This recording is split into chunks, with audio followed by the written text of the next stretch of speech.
From Boca Raton, Florida, Rabbis Efrem Goldberg, Philip Moskowitz, and Josh Brody are taking you behind the Bima. The BRS rabbis schmooze about contemporary issues and talk to special guests who give a behind-the-scenes look at how they got to where they are and what keeps them going. Welcome to Behind the Bima. Good evening. It is Wednesday night at 9 p.m. I'm your host, Rabbi Efrem Goldberg, joined by my dear friends and colleagues, Rabbi Philip Moskowitz and Rabbi Josh Brody, and we are here to take you behind the Bima. I'm trying to lift up my thing. We're here to take you behind the Bima. Clearly, Brody's a lot of practice here. We're a little bit out of practice. It is so great to be back together. I'll tell you, life felt different, even though this whole behind the Bima phenomenon is fairly recent and new. It felt so different not having it, but it's great to be back together. That was still our old opening. Our new one is being worked on with our new logo. And speaking of new logos, want to thank our generous sponsor for tonight, our dear friend Alana Landau of Alana Landau Designs. You can be in touch with her at alanalandau@gmail.com or her phone number 646-283-1091. Alana is a dear friend of Behind the Bima. She's not only a good friend of Behind the Bima, she's a talented graphic designer. And our brand new logo that we're getting enormous feedback on was designed by the great Alana Landau of Alana Landau Designs. She, by the way, her other customer, Behind the Bima, and who else? Do you know who else she works for? Art Scroll Printing. Their Rosh Hashanah card for the last 17 years. Logos, letterheads, brochures, different organizations. She's done bar, bat mitzvah, wedding invitations. She's done monograms. Rabbi Moskowitz, do you know whose monogram she did? I do. Moshe Moskowitz's monogram. Moshe Moskowitz's monogram at moshemoskowitz.com. But Alana Landau is a phenomenal talent, and she designed our new logo. We're really deeply indebted and grateful to her. Thank you so much for that. People are loving it, which really brings us up to our... She works quickly, don't forget. I don't know, if everyone knows. We said, she said, when do you need it? In a month, 2 months? We're like, how about tomorrow? Yeah, she does. She's quick. She's really, by hand, sketches things out. We decide which one online, puts it together. Really talented. It's a great new logo. Our friend Matthew's having a heart attack because of the change in logo, but it was time for a change and update, a nice look behind the Bima. And that really brings us to our first topic, which was our summer. We all were spread out all over the universe over the summer. We had a little vacation, took a little break. And I don't know about you, but wherever we traveled, whether it was the Five Towns, Teaneck, or Passaic, or Wyoming, people were like, you, Behind the Bima. I love Behind the Bima. So I was like, do you listen to the Parsha class or Emunah Shir, or you read the articles? They're like, I don't know what you're talking about, but I love Behind the Bima. So I don't know if you had similar experiences, gentlemen, where you were. What was it like? Many. Lots of love. I was in the Five Towns for a week and a half this summer. Lots of love in the Five Towns. In fact, my kids were cracking up every time we went into a restaurant, came into shul. There were comments. They were, is that the rabbi from Behind the Bima? It was really funny. And then there was once I was in a shul, and I didn't get an aliyah. No one recognized me. I was sitting in the back. It was such a machaya just to be anonymous. And finally, I'm like walking out of shul. I'm like, I made it, an entire minyan, no one coming over. And as I'm walking out the door, 20 guys come over to me. They're like, who's on Behind the Bima next? I said, oh, man. This is basically this whole episode is what the young people would call one big flex. Big flex. Exactly. No, you know what? It was fun. It wasn't us being recognized for Behind the Bima. Yeah, it was fun. We had such a great time. I'll tell you why I'm raising it. Because it has not gone to our heads. First of all three of us are very fortunate and very lucky. And you, the audience, got to hear them for 3.5 hours. But we have good Rebbitzins. They keep us very humble, and they remind us what our primary and full-time jobs are, our family and our responsibilities to the shul, and that Behind the Bima is a hobby that we enjoy and that we love, but we don't take it too seriously. It doesn't go to our head. But we did meet people who said, where's the swag? Where's the swag that you talked about? So we now have our new logo, and the question is what swag we should produce. So somebody's helping us, and they've suggested hats, polo shirts, car magnets. So we want to welcome those who are listening now. In the comments, please share with us what swag you would like. And one of the people who comments will be a lucky winner. We're going to send you some of that swag in the mail. So would you like to see a Behind the Bima, our new logo? Would you wear it on a hat? Would you wear it on a polo shirt? Would you put a magnet on your car? Or do you listen and that's as far as you're going to go? You have no interest in wearing anything Behind the Bima. Should we be doing any swag or not? I don't know. Do you guys have any thoughts on that? I love it. Like the car magnet. You name it, I'll put it on. And it's funny because I was in one community in Chicago, so excited. Someone came over and they said, "Oh, you're from Boca Raton Synagogue." I said, He said, yeah, we watched the program. I said, oh, I'm so happy. You're finally the first person that came over to me. I said, Behind the Beam was the greatest program, right? They said, what? We listen to all of Rabbi Goldberg's classes. I don't know what Behind the Beam is. That's funny. A special shout out to Meir and Chani. Thank you. Meir and Chani. We've got our dear friend Donnie Oppenheimer, Shabbos tote bag. We should make a Shabbos tote bag swag with Behind the Bima, Shabbos tote bag. Be cute for a tallis bag. Behind the Bima tallis bag. That would be cute. Yeah. I don't know. I think the car magnets. We had a car magnet in our car. I looked at my wife the other day. I said, "Why is it on our car?" She goes, "I don't know. I put it on one day, and it's been on for the last 2.5 years." Yeah. So try take it off now. You know what happens with these bags? They literally melt in Florida to the metal. You can't pull. If you take the magnet off, you're also taking the entire side of your car off. So, Edward Kaplan says matching kippah and tzitzis talis katan. Interesting. Evan I like cup, kippah. tumbler, That's running cool. shirt. What do you think? Running A cup shirt. or a tumbler or a running shirt? Behind the Bima that. running in honor of Rabbi Moskowitz and in honor of maybe Adidas would sponsor it since we had BD Deutsch on and Adidas is now sponsoring her. Team Behind the Bima. Team Behind the Bima. Keep suggesting your. We'd love to hear your suggestions. So in the comments, write what you'd like to see Behind the Bima swag, and perhaps we'll go with it and send it to one of you. So we appreciate that, gentlemen. How was your summers? Talk about. We had goals. The end of last season of Behind the Bima, we talked about what our summer goals were, what we wanted to accomplish, how we wanted to grow. Let's check in. That's it. We're back. So We're back. Rabbi Brody, we'll start with you. Where were you? What did you do this summer? What were your goals? Did you meet them? I did not achieve any of my goals because everything changed. I would say in the last month, my whole world has been flipped upside down. In the last week, I was in Atlanta, Chicago, Denver, New York, New Jersey. None of this was vacation, by the way. That was all in the last week. There was not even a week. It's in the last 5 days. Next week, we're going back to New York, going to Maryland. And there's a lot of exciting things. I promise the breaking story will happen right here. Wow, so you've been traveling for business. Business. Big tease. That's a big tease, by the way. That is a big tease. Different business than the business of Boca Raton Synagogue and Jewish Federation? It is. Everything is related. Everything comes together. And all we're doing is expanding two things. Okay. Achdus and Torah. Do your other current positions, are they aware of this new position? Well, I think Rabbi Goldberg just found out. So when is that big announcement? First were you and Matt. So absolutely. When is the big announcement? Tell our listeners what they can expect. Coming in the next, I would say probably 2-3 weeks. Wow. Yeah, it's coming. Now, Rabbi Moskowitz, I don't think were you living here when Rabbi Brody called the big press conference? I was. That was my first summer here. He called a press conference with nobody other than himself, where he staged a whole facade of a press conference. He had fake microphones sitting at the Bima Boca Raton Synagogue. He got up there like the president of the United States. I have a big announcement, big prod. And who is this guy? Let me tell you, who is this guy who throws his own press conference with no press or anyone else? When you say I was the only one there, I think I was including the guy filming it. I might have filmed it myself. That was a classic. If anybody wants to know Rabbi Josh Brody, that was the moment. He was transitioning from executive director of BRS to starting a major outreach revolution. And in order to make that announcement, he announced there would be a press conference at BRS. Then he taped like a dozen microphones to the Bima. And had a video guy. Right. What? None of them, they weren't plugged into anything. They were just microphones not plugged in. Had a video guy, made it look like the whole CNN, Fox News, the whole world was there. Made his big announcement that nobody watched or saw, and he held a press conference. Well, that was a classic moment. Watched it, so that was it. You both and my mom. So, but I'm just telling. The bottom line is though, you have big announcement. That means that it was a big summer. You got something done in a big way. Yes, and it's not just something that's taking place here in Boca. It's big. It's taking place. We have some big partners. Let's just say it's big, and it's not. You're not giving up something you're currently doing. This complements or expands. Yeah, it's again Achdus and Torah. There's no two better words. I think that we could all strive to. Now, when you travel to all those cities, will you be dropping car magnets on cars everywhere? Absolutely. I will be dropping. People in the middle of Yenemsville are going to be like, where did this car magnet come from? Yes, we had some more suggestions here. Edward Kaplan says, the Behind the Bima Tichel. Behind the Bima lace top shaitel. Just joking. The Behind the Bima Tichel. Our good friend Cindy Schreier has weighed in for the car magnet. Special shout out to the Schreiers. I was in the 5 towns this summer. Stop, chop, and roll as promised during our global campaign, the Shires took good care.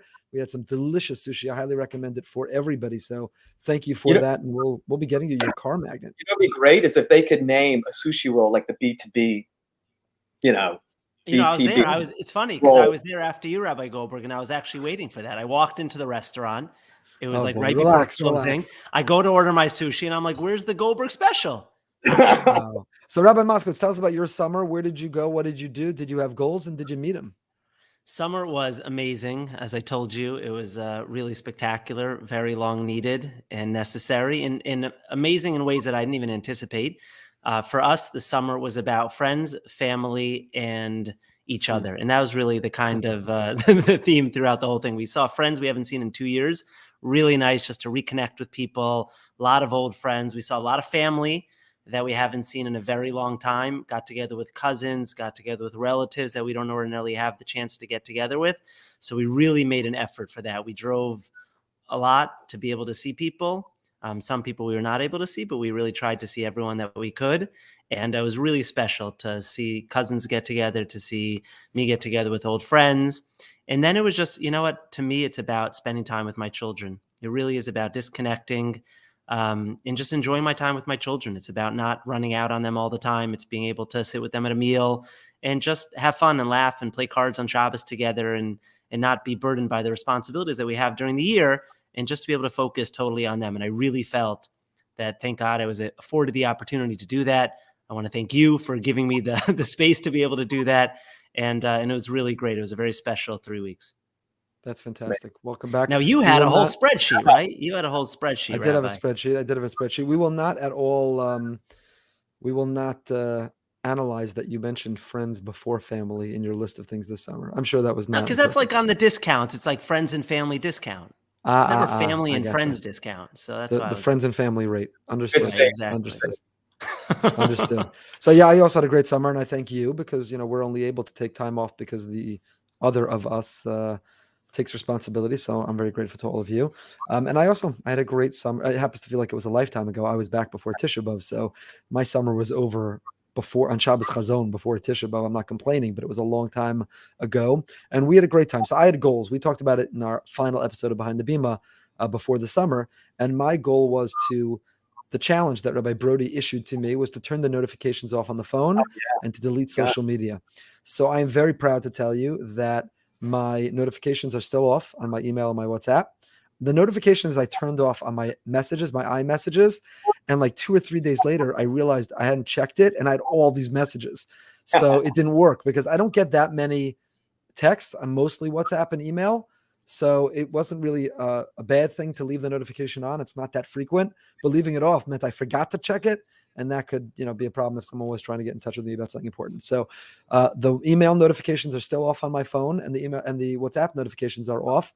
And the result of it, I have to tell you, was extraordinary, is that you feel like I check those when I want to. I don't feel owned by them. I'm one of those neurotic people who has to clear notifications. If I have a little bubble with a number in it, I have heart palpitations. We talked about there are people whose email says like 620,422. I can't deal with that. I can't even deal with that when I see it on someone else's phone, let alone my own. So I don't know what that neurosis comes from, but needing to clear notifications. So now I look at my phone and there's no notifications. There's no button here. Let's see. You look in the bottom right there. Notifications. I promise you, it's not because there's no messages.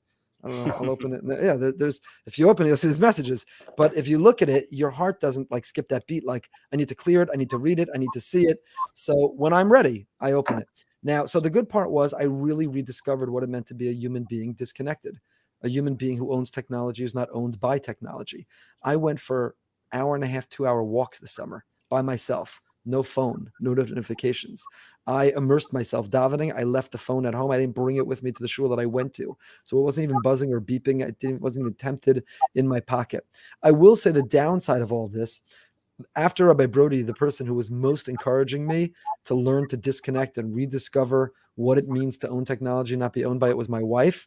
The problem was that I also didn't notice when she was trying to get in touch with me because when your notifications are off or you leave your phone intentionally so that you can go and spend time and be out. So I wasn't able to take that, but we figured out a system for that. But I'll tell you that I am very proud. I created a spreadsheet, still going strong. I'm on line number, let's see, today's Wednesday, 66 of the spreadsheet. And the spreadsheet, I recorded how much sleep I was getting every night, exactly how much sleep I got. The spreadsheet let me see the spreadsheet here. The spreadsheet records how much sleep I got. It records whether I took a walk and how long did I exercise. The last time I eat at night, because for me, it's one of my goals to finish eating at a normal time, and that's not late at night.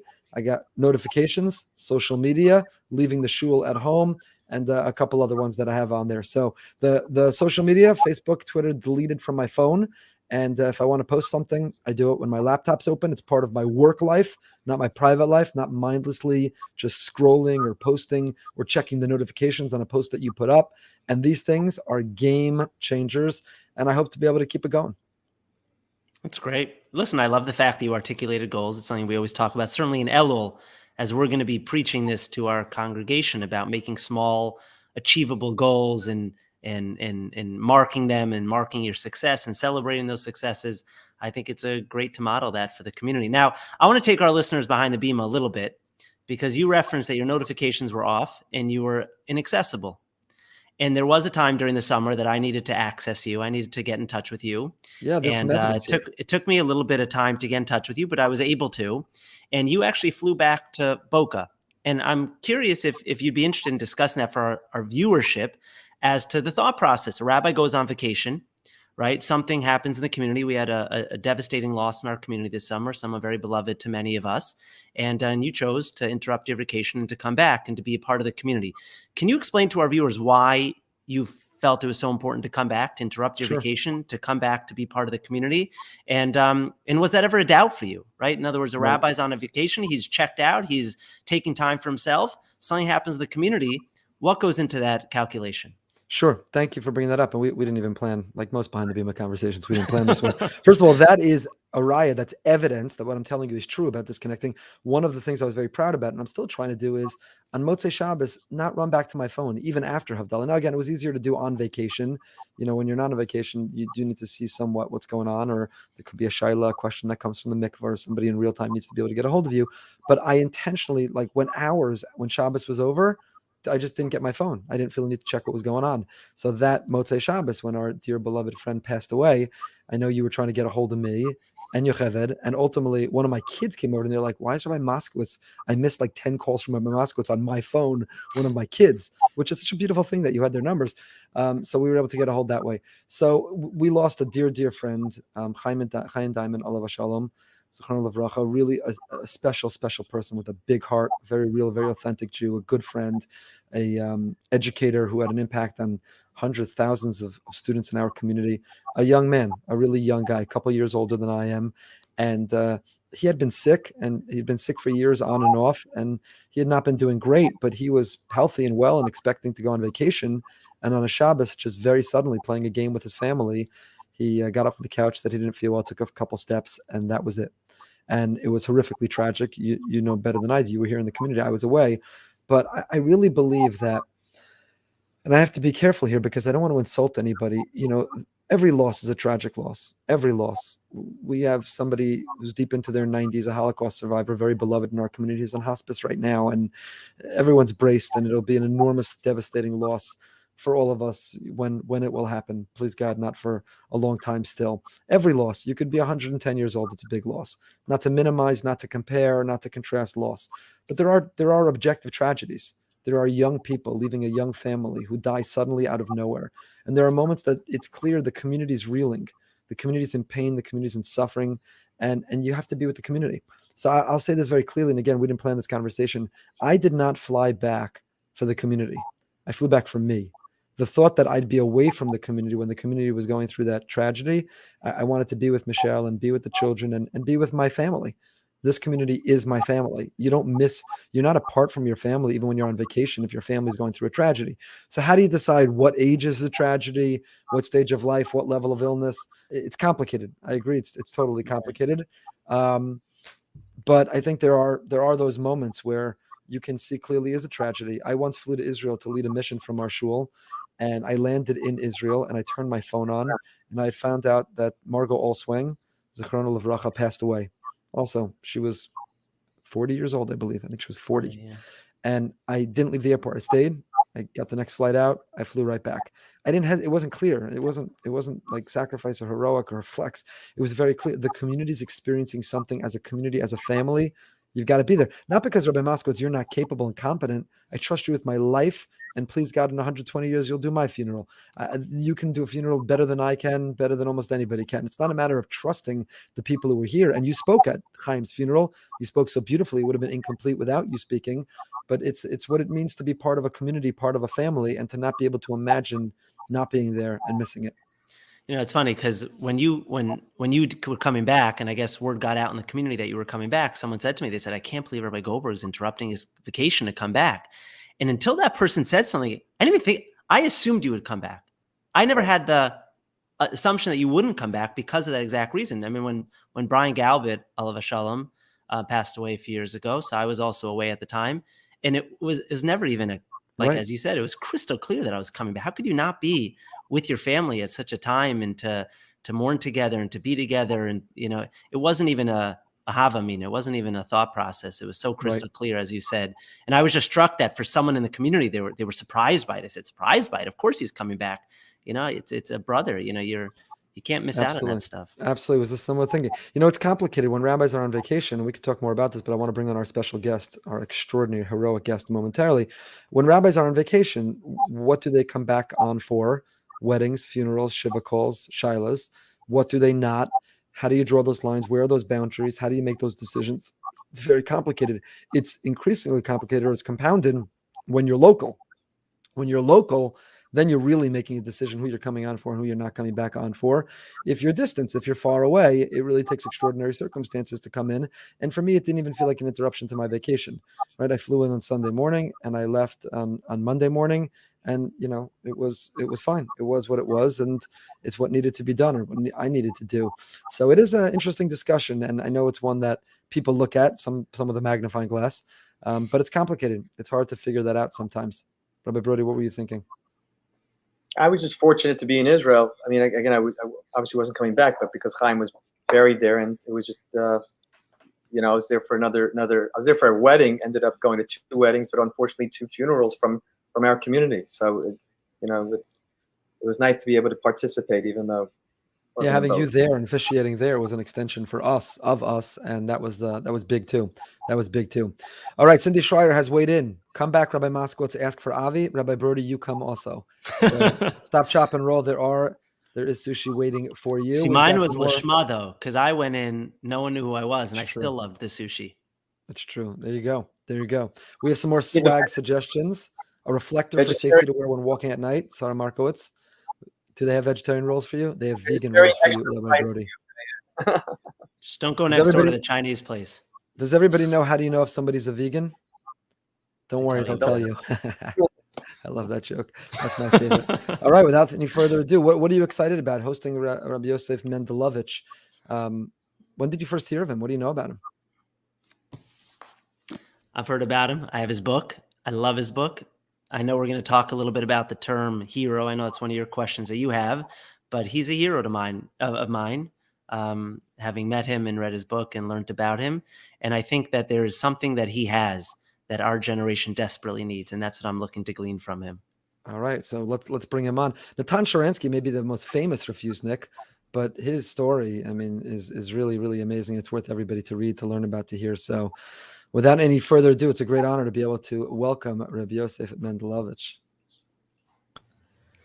What a great honor and a privilege it is to be welcomed by a true hero of the Jewish people, Rabbi Yosef Mendelevich. Rabbi Mendelevich, thank you so much for being with us, and thank you for letting me call you a hero. I know it's one of your pet peeves to not be referred to as a hero of the Jewish people, but when our audience hears or remembers your life story and what you've been through and the incredible perseverance and faith that you've had, I know that they will agree with me that you are a hero. So welcome. Thank you for being with us.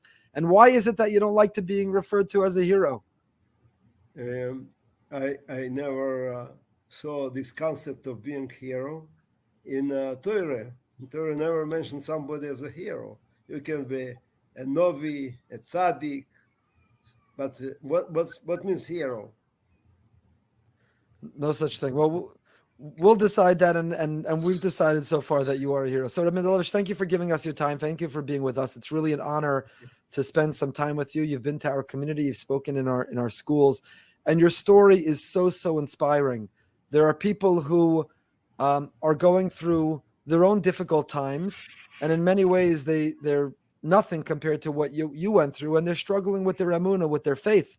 How is it 11 years Russian refusenik, a prisoner of Zion, separated from your family, so unfairly treated and tortured, and yet you maintained your faith in Hashem, you maintained your adherence in indescribable circumstances to keeping Shabbos and kosher.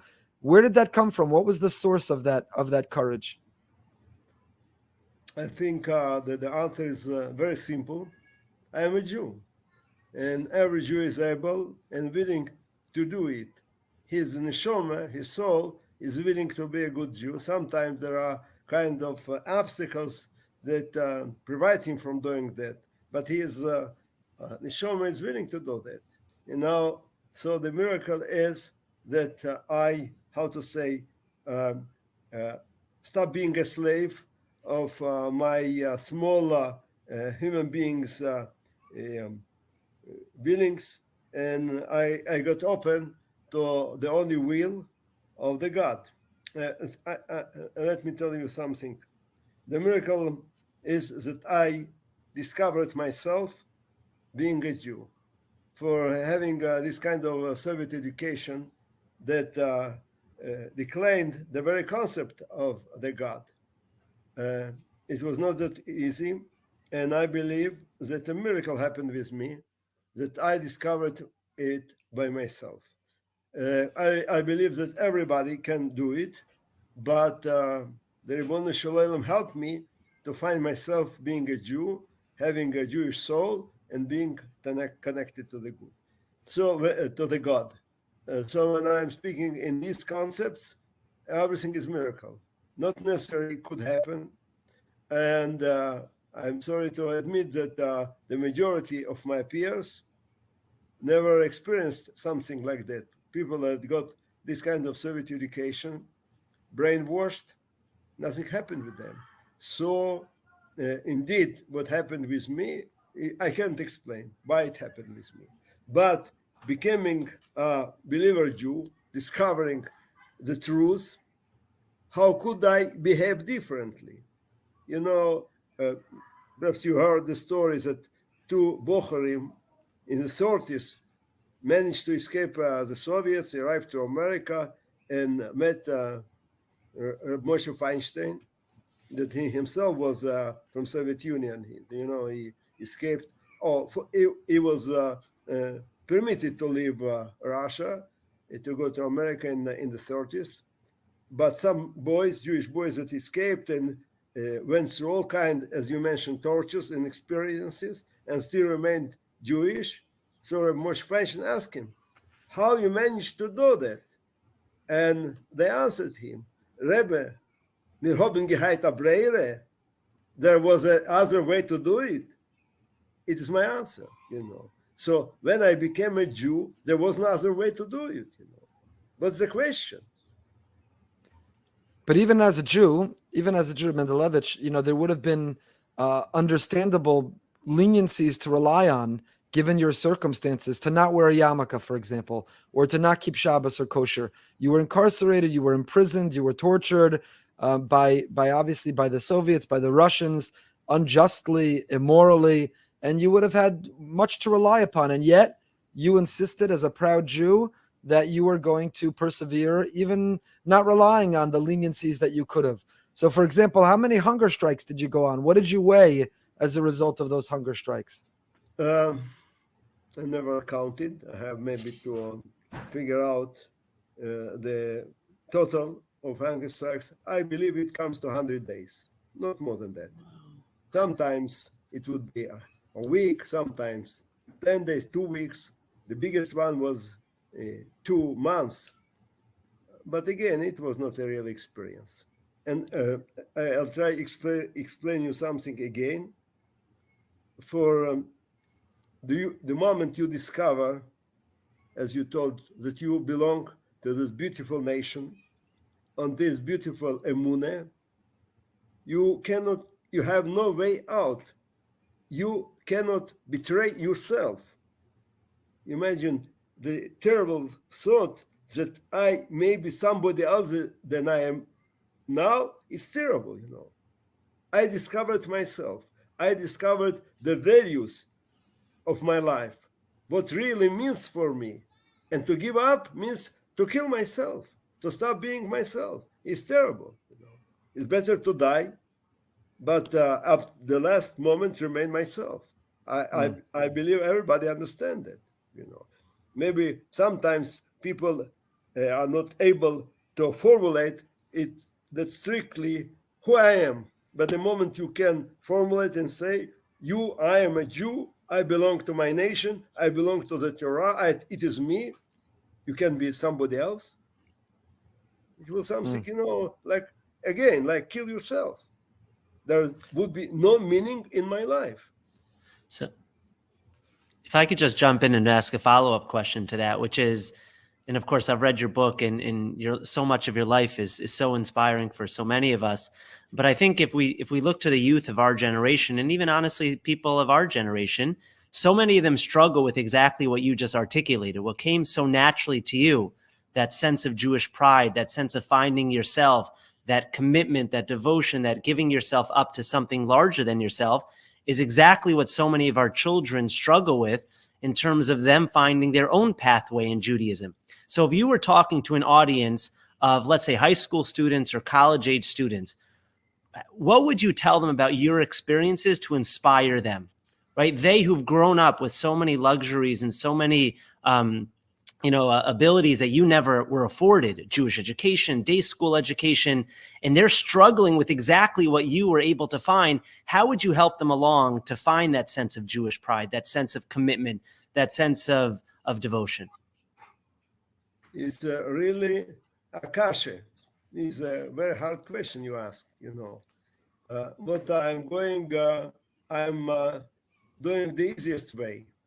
I simply tell stories and help people to think about that and to make their own decisions. To bring an example, as a human being, a regular human being, I believe, can do it, and it's a challenge. If somebody like me can do it, why I couldn't do it? But to come, you know, to a deepest, more profound explanation, I don't think I am able. It's up to you. You are educators. You have degrees in education. I can just set a model of behavior, and I believe that at least in my experience, it makes it educational task. People think, and you will never admit. No, when you listen to my stories, people, even if they would admit that, no, I can do, but it still remains in you, and it is at the moment, you know, my quality is to bring it as vital, vivid as possible, that the people could believe and trust that it is true. And when you create the image of somebody that can do it, it remains with you, and it's my way to influence people. Again, it's a very profound answer. In other words, sometimes you don't have to put into words to inspire, but by example, dugma ishit. And the truth is, I know that was my experience too. Your incredible memoir, your personal book, really recommend it to everybody. Unbroken Spirit, a heroic story of faith, courage, and survival. And the stories, what they do is they awaken within us, like you're saying, the own voice of courage to overcome the obstacles that we face, which pale in comparison to what you endured, but to know that there's somebody who's alive and we're talking to and we're listening to, and this is not just mythical, it's not just being written as somebody's pretend book, it's a real story. So let's get back to the story if we can. Mendelevich, if you can share some with us. So one of those hunger strikes was to get a sitter, right? Why would you risk your life and to take a hunger strike to get a sitter? Could you tell us that story? It's quite a story to tell. I'll tell you the story in short, and then make some definitions. Okay. To begin with, in spite of all, searches and surveillance, prisoners can get illegally goods. In my case, the biggest good was to get illegally for money and use the guards, the supervisors to smuggle inside some Jewish foreign. So I had them. And then somebody may be informed the authorities of the prison that I have something illegal, and it was confiscated. Then I had a moral problem. I felt that I couldn't give up simply so. They're taking your books, your story. You can sit back and not protest. And then something interesting happened. I felt that I know that I have to protest, but I feel that I'm exhausted. It was almost 10 years being in prison.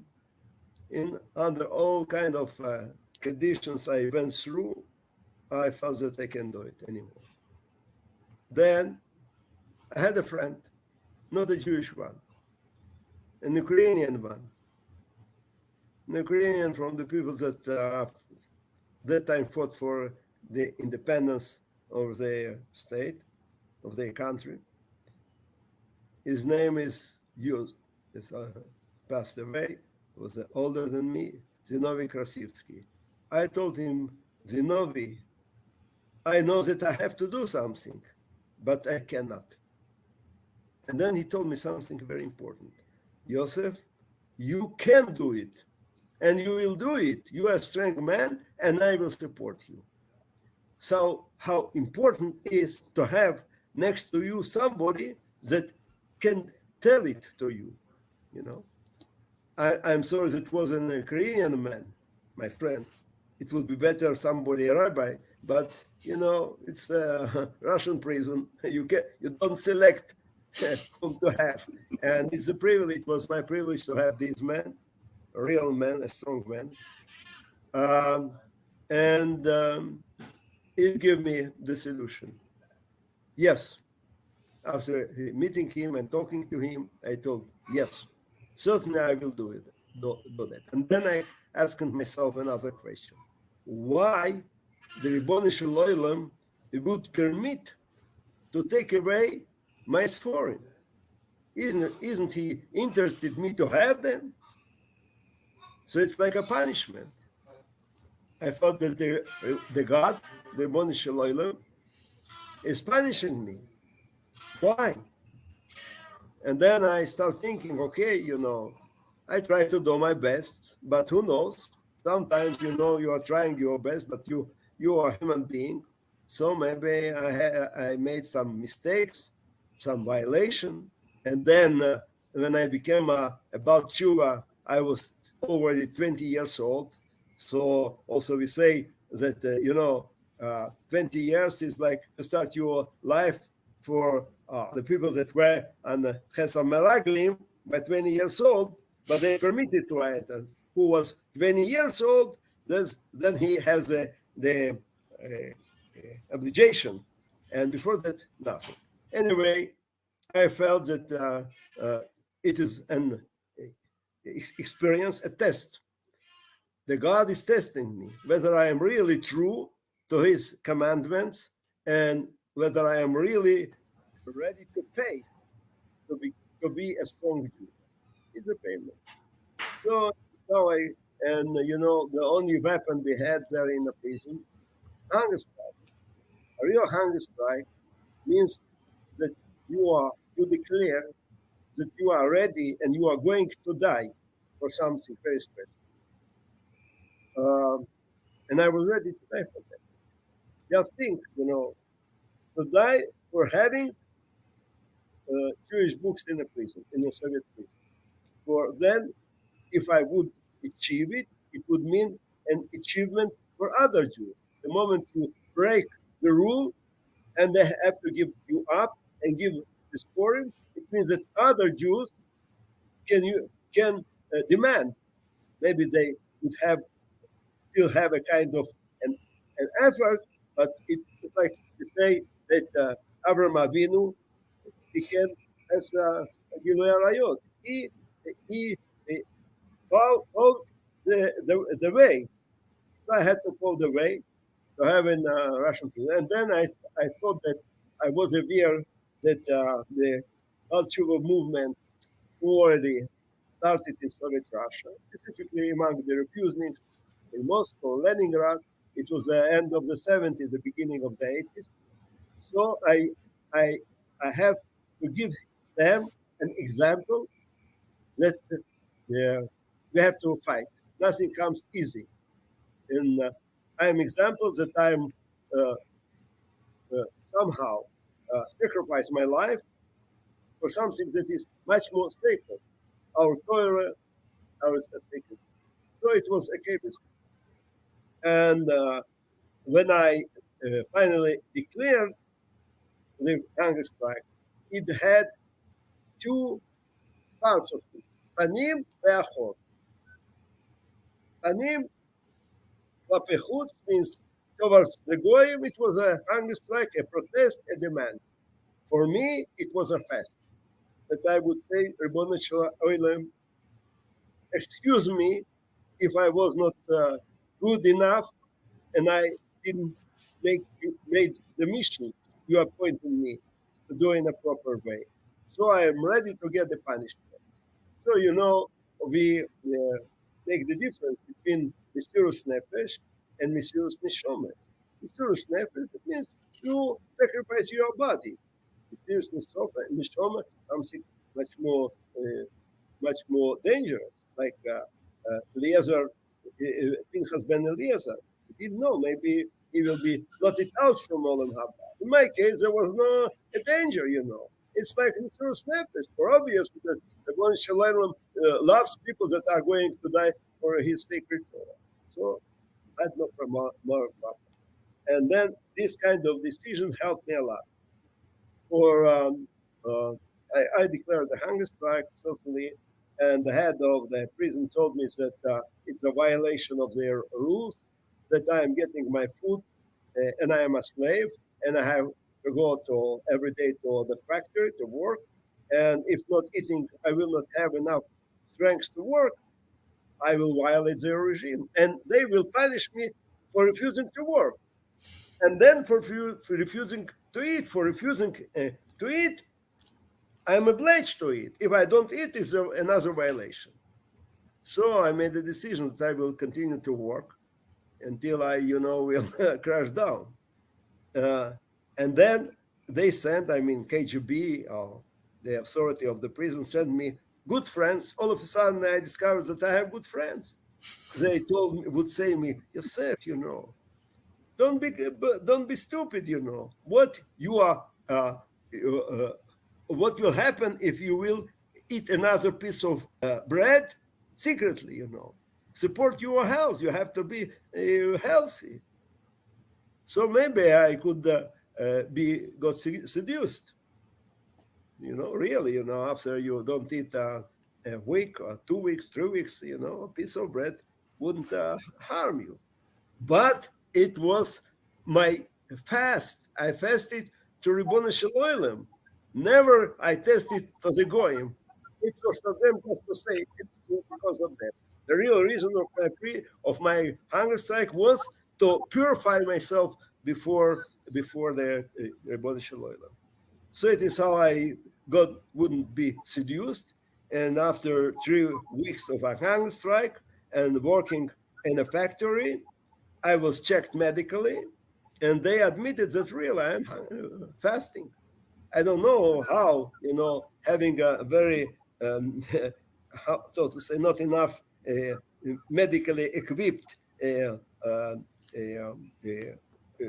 this medical place. Still, they checked me and they told, "Oh, you are really having a hunger strike." So they put me in a punishment room. For they believed for three weeks it was an experience to seduce me, to break, to find out that I'm cheating.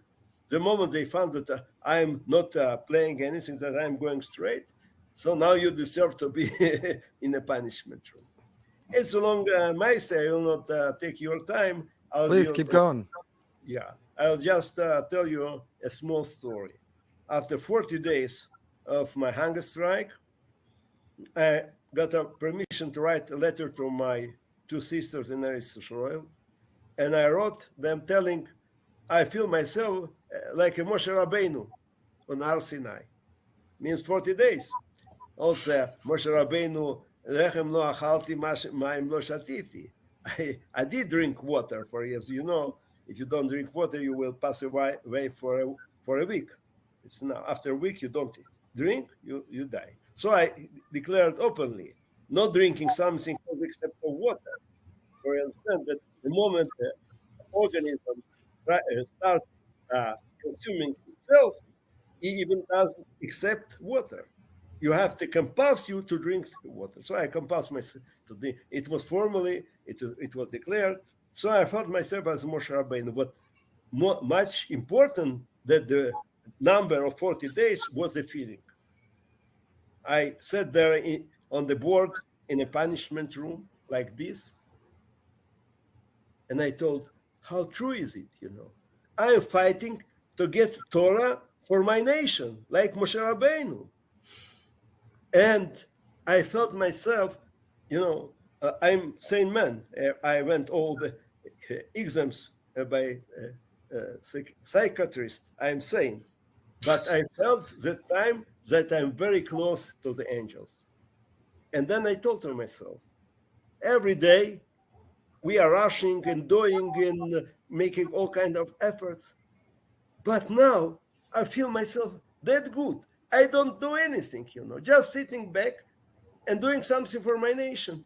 I don't need to go somewhere, to call to somebody. I'm quiet. The moment you are doing the real thing, you are not bothered. I enjoyed my status. Understand that? So it's the story. It's longer than that, but I believe, gentlemen, rabbis, you read my book, so you know it. We did. Share with our audience though. How did it end? How many days did you have to fast, and why did they give in? They gave you back the siddur, the svarim. Again, this specific Ukrainian man. One moment. Somebody is knocking at the door. I have to open. One moment. No problem. It's amazing. Young people, kids today will say, I'm starving. What's for dinner? I'm starving. Right. They don't know what the word starving is. No, but even that sense of Mesiras Nefesh of sacrificing something of your own for a cause that's a little bit bigger than yourself. That's right. That's also foreign to many of us. Mesiras Nefesh versus Mesiras Neshama. But yeah, we dilute words. They don't have meaning when we say I'm starving because somebody didn't eat in 3 hours. They didn't have their sushi platter, their charcuterie board, their all-you-can-eat buffet. And, what are we willing to give up? And what a story. Amazing. So Rav Yosef, tell us. So, yes. Yeah, he told me, this man, that after 27 years of imprisonment, he had to be released to exile, somewhere far away. Russia has a common border with the United States there in the north. So somewhere has to spend all their life. But he told me that his wife will come to see him. And on her way back, she will go through Moscow and she will meet refuseniks. It was 1980. There was a lot of, and she will pass the knowledge, the information of me having this hunger strike, this fast, and for what reason. So I believe they will do it. They will start making noise, and they will pass the information to America. And it happened. It took some 56 days until the head of the prison entered my punishment room. He was very angry, and he told me, what? You continue to fight against the Soviet Union? So I understood it worked. The scheme worked, Imagine from far north to Moscow, from Moscow to United States and back to me. So he told me, what would be your demands? He told me, see, some of your books we sent to translation to Moscow. We can't return you right away, but we have some books close at hand we can give you. And I am sorry to admit I compromised. I thought, okay, the main achievement is that they are ready to give up. Now the numbers of the books, I have to save my health, my body. I have to go to Israel. I have to serve in the Israel army. I have to marry. I have to be healthy. So that's much enough, As we say, something good has a biggest enemy, better. So Right. I was enough clever not to demand everything. It's enough, They give me a siddur and a chumash and Hebrew textbook. It's achievement. It's a victory. So How many days was that? 56 days. 56 2 days. months. 2 months. 2 months. Later on, I saw in a medical journal that it's being recommended to people that have kind of cancer to have a fast for 56 days. So, when I was really released after that, I was checked medically, and I was found healthy. Amazing. But Amazing. one moment, again, I will finish. It's a very interesting story. I will finish. Wow, that's a big weight loss. 56 days. 56 days. That's a That's, compromise. Even that compromise is sinner. so lishma that he did it because he wanted to move to Israel and be married. Okay, yes. What happened? Matter of fact, the whole group of hijackers from Leningrad were released in 1979. So I stayed 2 years more without any explanation why specifically they wouldn't release me. They even released the pilot, Mr. Dymshits, but not me. One of the prisoners of Kohen told me, why the reason? For you are religious. Stop being religious, they will immediately release you. I laughed at it. I don't believe it was a real reason. Anyway, what happened, I am sorry to admit, the majority is released, 99%. Mendelevich stayed in prison. Forget about him. I got forgotten. If not this hunger strike that Ribbon Shel Olam played in my hand, again to make other people remember that there is one else that's still in the prison. And then I got released from the prison in 2 months. Wow. All part of his master plan. You said maybe because you were religious, so give up the religion. So maybe there's so many stories, and again we encourage people to get the book and they could see them for themselves. But what was the story of the yarmulke, the kippah? Today in America there's a rise of anti-Semitism, and there are people who are increasingly taking off their kippah, taking off their yarmulke. They're afraid to wear their yarmulke. They don't want to be viewed as a Jew. And you, I have a big yarmulke, but yeah, I have a bigger hat, so you don't see it.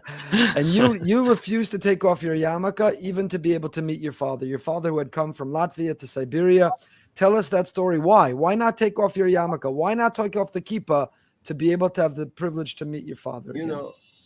Again, I don't think that you can compare my situation there in a prison with the situation of people in America, even in Israel.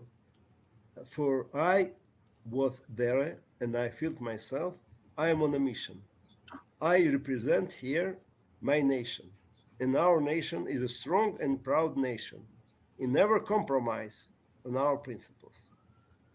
So I was aware that wearing the yarmulke is not the Oraisa, not even the Rabbanon. That's Midas Hasidut. But we started, and I taught another Jewish boy, became now a Rabbi Shimon Grilus, that we have to show everybody that we are Jewish. We don't compromise.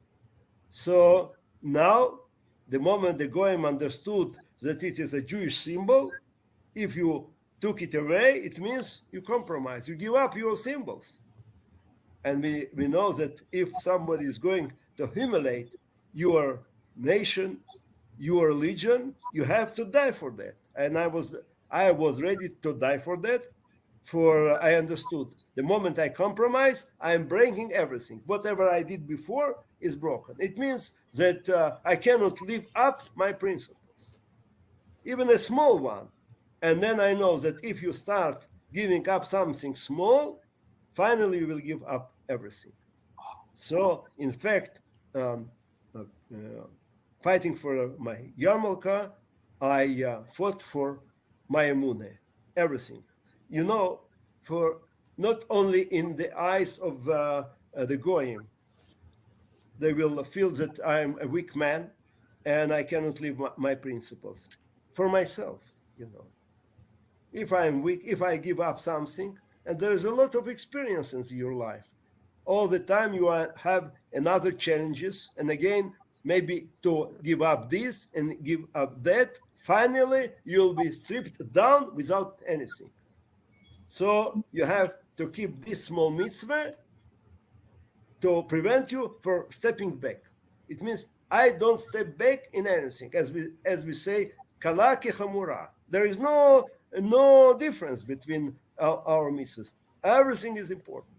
If you start giving up something small, you will finally. I'm sorry to admit, and it is a common experience. Finally, you will give everything.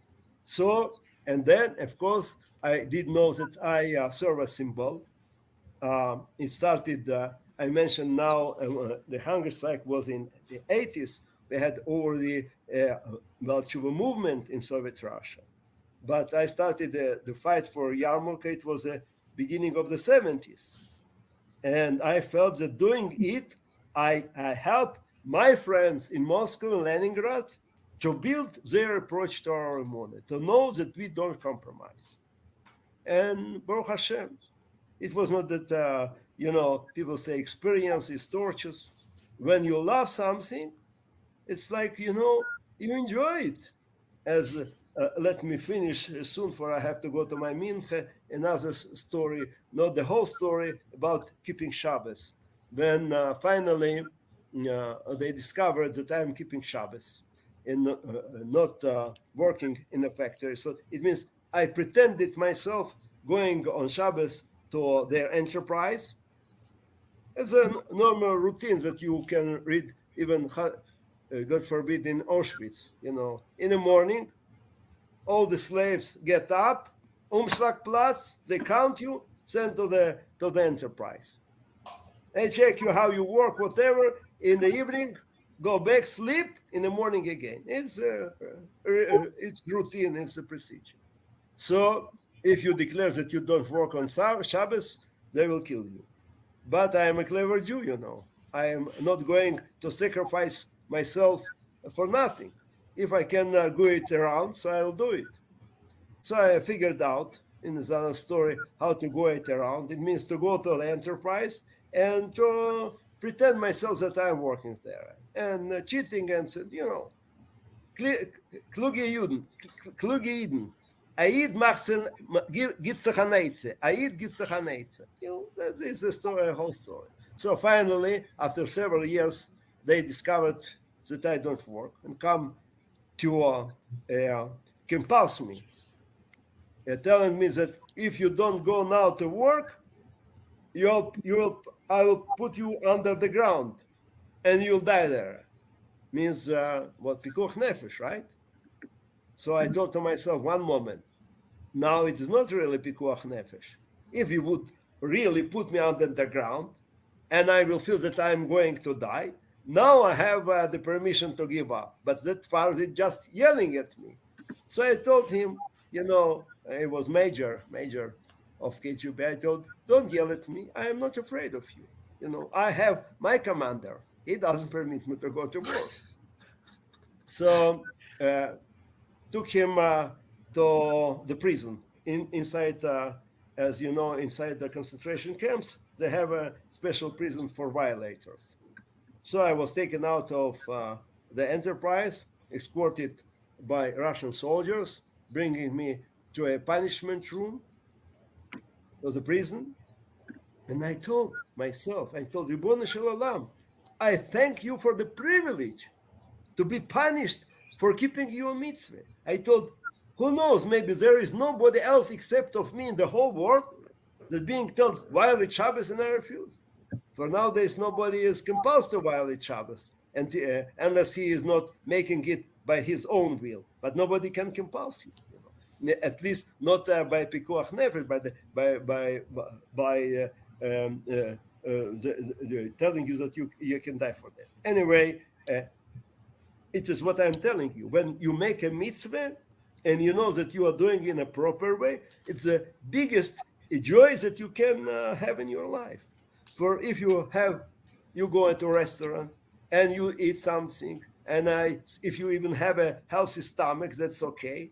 But after your stomach digests the food, nothing left. So, I making this mitzvah, I built something eternal for a life.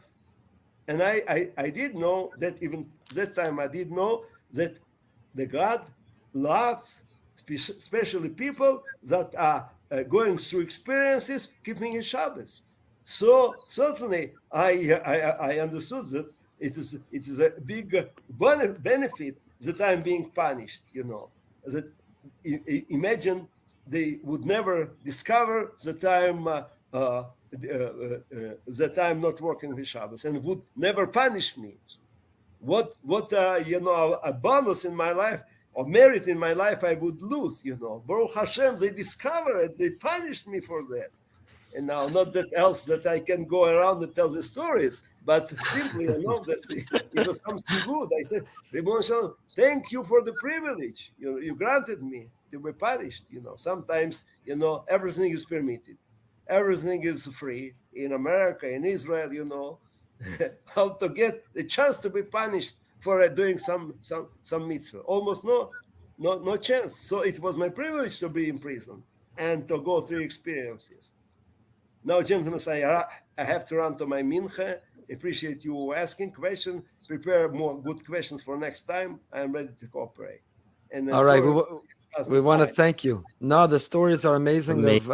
We have so many more. In part 2, you'll share with us how you and Natan Sharansky communicated while in prison, and the stories of when you were released and how you built your life now in Israel and what you're doing. So come full circle, Rabbi Mendelevich. You may not consider yourself a hero, but I'm confident that everybody who just listened and everyone certainly who reads your book will disagree with you and see it, and even the name of your book, A Heroic Story of Faith, Courage, and Survival. It was not my name. The English publisher. It will be selling better if it has this name. I'm sure. Original name is Operation Wedding. That what nobody would understand. What does it mean or what kind of wedding? So we shall call it Unbroken Spirit. Okay, The publisher had a good name. I am soft man. I compromise. Yeah, clearly very soft. Hashem should grant you good health and happiness, nachat from your family, only the best of everything, and aktiva v'chatima tova. And we thank you so much for being with us. We look forward to having you back to continue to hear these stories. And we thank you that everybody listening of all ages undoubtedly will look at their own lives and not take for granted the ability to eat every day for 56 days and the ability to practice and keep Shabbos freely and to have their sitter in their hand or on the phone. Envy me. They will envy not having this kind of experiences. I don't think so, but we'll envy the merit that you have. So thank you so much for spending time. Thank you for sharing with us, and we look forward to continuing.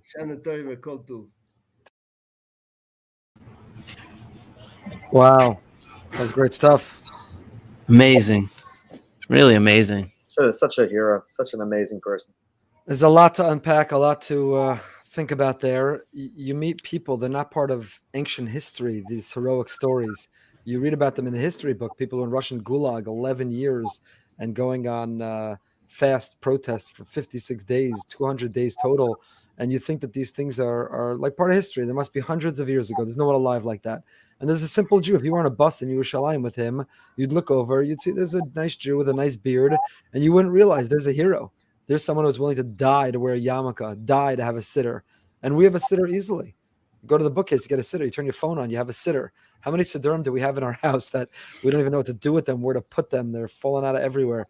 So there are Jews like that. There are heroes alive. And it was interesting what he said at the very beginning, which is he's not sure how to speak to young people to inspire them to find their Jewish soul, their Jewish spark. All he could do is tell his story and hope that it reminds them of the Jewish soul, the Jewish spark that's deep inside them.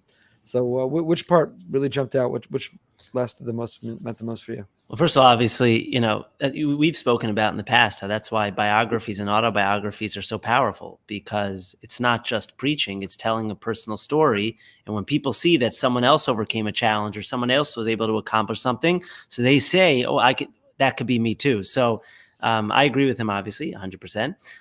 To me, if I had to identify one thing that struck me, it was the joy. He kept on referencing the joy. Right, the joy of being able to give up, the joy of being able to sacrifice, the joy. We should be jealous. We should be jealous. You should be jealous of me that I had the opportunity to go on a 56-day hunger strike.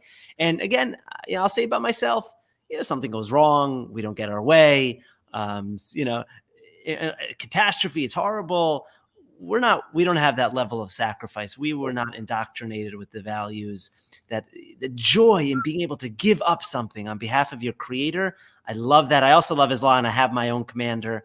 I thought that's a wonderful line also. That was a great line. Rabbi Moskowitz always say this: I don't think you go 5.5 hours on a hunger strike. 6 days. I miss lunch. You don't want to be around me. Yeah, exactly. 56 days. I like my odds, 56 days. Your odds, I got plenty of backup. But Rabbi Brody, what did you think? What's your big takeaway? It's amazing. First of all, I remember walking to a makolet in Katamon, and this guy walks right by it. I'm like, is that Natan Sharansky? It was like Natan Sharansky just going to buy some groceries. And one thing, it's funny. It's what you said is that maybe I'm just giving you the opposite. Sometimes when Simone and I, we watch, let's say, Holocaust survivors talk, she always says at the end of the talk or at the end of the movie, she's like, if that would have been me, there's no chance I would have made it through. I wouldn't have found the strength. I wouldn't have made it.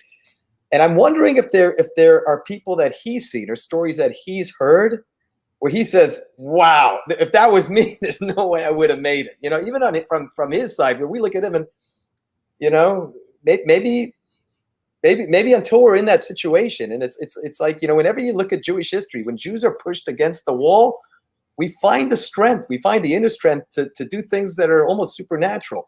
And it's when we have all these luxuries, it's like, we fall apart. We don't know how to deal with it. It becomes from the potential to the real. And that's the test. And Isayon, a test really helps us realize who we could be, some of the latent potential we never knew we had. And if you'd ask Rabbi Yosef Mendelevich when he was growing up, he was a child, would he be able to endure 56 straight day hunger strike? Would he stand up for not getting a sitter? Do you know, he didn't complete the story, but his father came from Latvia to Siberia, and he had the opportunity to see him, and the Russians insisted he could only see him if he took his yarmulke off, and he refused. And he didn't see his father, and his father died while he was in prison, and he never saw his father again, and he doesn't regret it. He believes he did the right thing. The yarmulke is a symbol of being a Jew, and in that moment, if you compromise on your symbol, then you've compromised on your whole Judaism. It's just a different way of thinking, and it's a different willingness to sacrifice and compromise. And it begs the question, we asked this about the disco rabbi, Rabbi Grossman, last season, but what are we willing to compromise? What are we willing to endure? What suffering are we willing to take on? What inconvenience or discomfort are we okay having, all for the sake of Hashem, our religion, our relationship with him, for the Jewish people, Jewish continuity. We live in a very comfortable age. People, again, Corona aside and the challenges, it's pretty amazing. Actually, we made it an hour and 8 minutes into the episode without mentioning the word Corona or talking about what's going on right now and the decisions we have to make. Maybe we'll leave it that way and not even talk about it at all. But, Corona aside and some of the challenges that it's brought, we have very, very comfortable lives. I often think that the person in our community who's the poorest, who's struggling the most with money, has a more pampered life than the richest person a few generations ago. They still have a washing machine and dryer, and they still have a car with automatic windows and locks, and they probably have a smartphone and pretty recent edition of the iPhone. And, yes, it's not easy. I don't mean to minimize the struggle, the challenge at all. Everything's relative, and it's very, very difficult. And our hearts go out and we love them. But relatively speaking, it's not. So, again, what are we willing to endure? What are we willing to compromise or give up? What sacrifices are we willing to make? He never saw his father alive again. He went on a hunger strike 56 days for the sitter. For 55 of those days, you could probably rationalize a million different directions and ways why it's okay. You made your point, have a sandwich, 56 days. And he's like, and I admit I compromised. I only got the sitter back and not everything else, and I ate. Wow, what a compromise. How weak he is, So there are heroes who are alive today. That's who we should tell our children about, not just the problem. We have some celebrities coming up on Behind the Bima, but not just the very popular, very famous celebrities. Many of our children probably never heard the name Yosef Mendelevich, but they should. They should. He's a hero of faith and a hero of fortitude, a hero of endurance, resiliency. He is the Jewish story. And the best part, like you said, Rabbi Moscow, it's his Simchas Chaim. He doesn't think he is. He thinks what he did is ordinary. He thinks, Nishkin Brera. There's no other choice. What could you do? Once he realized he was a Jew, there was no other choice. What else could you do? Really, the other thing I thought was amazing was a very profound sense of mission. At every step, you notice he always said, I wasn't doing it alone. I was representing the Ribbon Shalom. I was representing the Jewish people. I was on a mission. God expected something from me. And I found that such a paradigm shift from what we hear so often, which is where people struggle. First of all, to feel that part of a mission, that I'm part of Klal Yisrael, that I'm on a mission from Hashem, that my actions matter, the way I conduct myself is going to influence and impact other people. And that wasn't taught to him. That was self-induced almost. That was like a intuitive sense that he had, that his existence on this earth was for a purpose. He was going to fulfill that purpose, even if it meant sacrifice, even if it meant going through difficulty, even if it meant hardship. But he was there on a mission, and his mission was to represent Hashem, to represent Klal Yisrael, and he felt that at every step of the way, and that gave him the strength. I found that amazing also. We wouldn't change places with him in a million years, but we definitely are going through a challenging time that people, like you're talking about a mission, people don't have a cause. They don't have a cause worth fighting for. And we have opportunities, right? Rockets raining down on Israel, standing up for Israel, Ben and Jerry's. We have a cause anti-Semitism. We have a cause, to keep people safe today with escalating virus that's going around. But none of those are rally causes. Rabbi Moscow, you're too young. I don't know if Rabbi Brody remembers. Did you go to any Soviet Jewry rallies when you were a kid? I went Sundays. My parents took me. We went. We showed up. No, but I want you to know, when I hear, even a little older than you, people talk about that, I'm jealous of it. In a weird way, I'm jealous of those experiences. I'm jealous of a generation that came up through the Soviet Jewry movement, where they talk with great passion about going to the rallies and the impact that it had on them and what it meant for them, that they were davening and saying Tehillim and that they were part of something much bigger. And you're right. I'm not so much younger than you, but I didn't grow up with that. And I never had that growing up, that almost that unifying cause of Klal Yisrael, of saying, we're going to rally on behalf of that thing that's bigger than us. I remember, I'm sure my parents went to these rallies. The only thing I remember about Yosef Mendelevich was Mordechai ben David had that song, Let My People Go. And in the song, I think he says, Yasala wants his freedom, or there was some line, I think it was referring to him in that call. But it would be great. I was just thinking, the kids, they play today with the baseball cards. And, I remember they came out back in the day with Rebbe cards. You want to know, it'd be great. You create these hero cards, modern day heroes, modern day Jewish heroes, and all the kids start playing with them and read the short 2 sentences bio of who these people are. It'd be such a great thing. I would. First of all, it's a great idea, but I am going to call you out because you're like kids these days. Are we at that age where we're talking? In my day, I used to trek 15 miles up in the snow to show kids these days. Uphill, both ways. Going behind the Bima for a moment, I will say it's one of the privileges of the rabbinate. So earlier this summer, we did a Ben and Jerry's rally. And for my kids, they know it's a no-brainer. They get in the car. They know what it means. Wave a flag. We've done – my trunk is still filled with the placards from the Aguna rally that we did. And hopefully we're still working that – Aaron Silverberg will give his wife a get. But, so they know it's in the trunk of our cars. They've shown up with the megaphones. They waved the flags. They've held the posters, whether it's the Israel rally that we did on Palmetto and Powerline when the rockets were raining down and that anti-Semitic van passed us by. Our kids know because they're growing up in our homes. They know we as rabbis are putting these rallies together. We're hosting them, and they're going to show up. The Ben and Jerry's rally, you both were out of town. I'll tell you a little secret. There were very few people there. Now, here's the key. There were 2 news stations There were 2 corporate Ben and Jerry's people that showed up, and the news stations were on our side. So we packed the screen. I tell you a little really behind the Bima. The rally was called for 5:30 and at 5:29. It was me and Gila Stern. And I know the news was there. The news was going live at 5:30. So there was like these 8 muscle men coming off the beach who were across the street on Atlantic Avenue. And I said, Gila, you need to go across the street and you need to get those guys to come. I'll buy them whatever ice cream they want. They need to be in the camera shot because they can't go live for our Ben and Jerry's rally about Israel, and just 2 of us. She went across the street. I don't know what happened. 30 seconds later, she walked back with these 8 guys. I have a great picture of it. And but then a few minutes later, a bunch of people showed up. Community members showed up with really beautiful flags, posters, the usuals. It was the diehards, but it was not a big crowd. It was, maybe a couple dozen people at most. But the news captured it. That's all that mattered. And Ben and Jerry sent corporate people, so it sent their attention. But I think that's one of the privileges of being in the rabbinate is that our kids know that we fight for a cause. We stand up for a cause. There are things worth fighting for. The things we're risking for. We stand up for causes, and we're going through that right now. This week's Parsha, Shoftim, is about tzedek tirdov. It's about righteousness and justice. And there are corrupt batei din, corrupt enterprises, corrupt efforts, corrupt people. And when you stand up for a cause and you put yourself out there, you're going to paint a target on yourself, and it can be painful. People can hang posters. People can post messages. People can do unjust things. But, for our kids, I think there's a powerful lesson in that. It pales in comparison. It is nothing of nothing of nothing of nothing compared to Yosef Mendelevich. But there are things that are worth fighting for. And, our kids need to know that. Jewish people need to know that. Jewish continuity is worth fighting for. And Torah is worth fighting for. And neshama, spirituality and outreach is worth fighting for. And achdas, unity is worth fighting for. And what does it mean? How does one fight? What are we willing to sacrifice for that fight? Maybe we should announce a hunger strike until the Jewish people get along. I'm in. By the way, I need those 8 guys that you found in Ben and Jerry's for my big press conference. I'll tell you a great line Rabbi Zev left when he was here a couple of years ago. He said, we do our children a disservice because we're always telling them that Judaism is fun. We always try to paint this image that Judaism is fun. He goes, Judaism is not fun, but Judaism is worth it.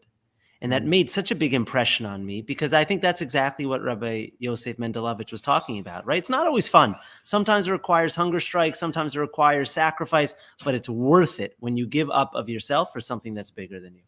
Yeah, we are already over time. I guess we're catching up from a summer. We have so much to say.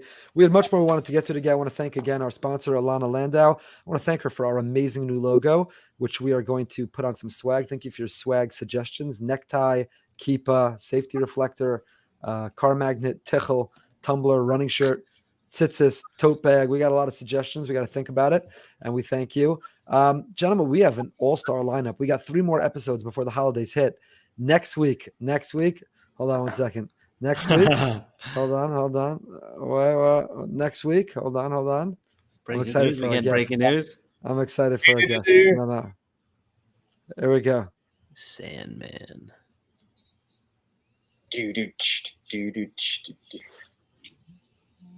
Sleep with one eye open. Now, is this Quibi, are you most excited for our guest next week? Would you admit that? Come on. I can't hear it, but you can't hear? You don't know but we're enjoying you bobbing your head. You don't know what that is? Your pillow tight. That music didn't come through. It's Sandman. Enter Sandman. Mariano Rivera, the greatest closer of all time. First ballot, unanimous Hall of Fame, 13-time All-Star, 5-time World Series champion. Now, will I be able to behave myself? That's what people should tune in for. Will the Red Sox fan be able to behave himself interviewing Mariano Rivera? That is a big question. Mariano Rivera is not Jewish. Why would be behind the Bima be having him on? The answer is, since he retired from baseball and even long before, he is a person of great faith. He loves Israel. He loves the Jewish people. He has stood up for Israel at great personal expense, personal cost. And I am so excited to have him on. He's a Hall of Fame guest on Behind the Bima. I will say that we've had a couple NFL owners. We're now having a Hall of Fame baseball player.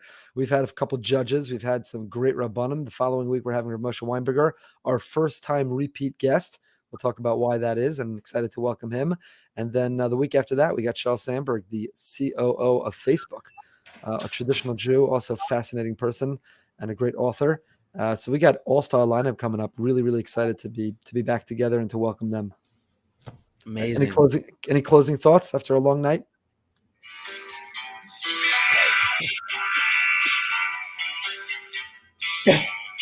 Any closing thoughts? I have a closing thought. I'm inspired. I'll Shout out. tell you, I'm very inspired by our guest tonight. I have a lot to think about. I think there were great Elul messages in there. And I think he was a fantastic way to start off the new season. Absolutely. What are we fighting for? Yosef Mendelevich, what do you compromise? What do you sacrifice? What are you going on hunger strike? What are you willing to fight for? What does it mean to be on a mission to represent the Jewish people? I want to just take a closing moment. Good and welfare on our way out. Big mazel tov. Jacob Shulman, Daniela Kamenetsky. News came in right before we went online. Fans of Behind the Bima. I don't know if Iton Kamenetsky is up late watching, but a big mazel tov to our friends Noam and Jill, and it's a wonderful simcha. So another Hollywood Boca. It's great news. It is great news. And gentlemen, it's really, really nice to be back together. You know, you feel incomplete. When my kids are at camp, our family's not whole. When you guys are out of town, we're not whole. So it's really great to be back together. It's great to be back together with our friends from Behind the Bima. Thank you again to our sponsor. Looking forward to next week. Until next time, stay happy, stay healthy, stay holy.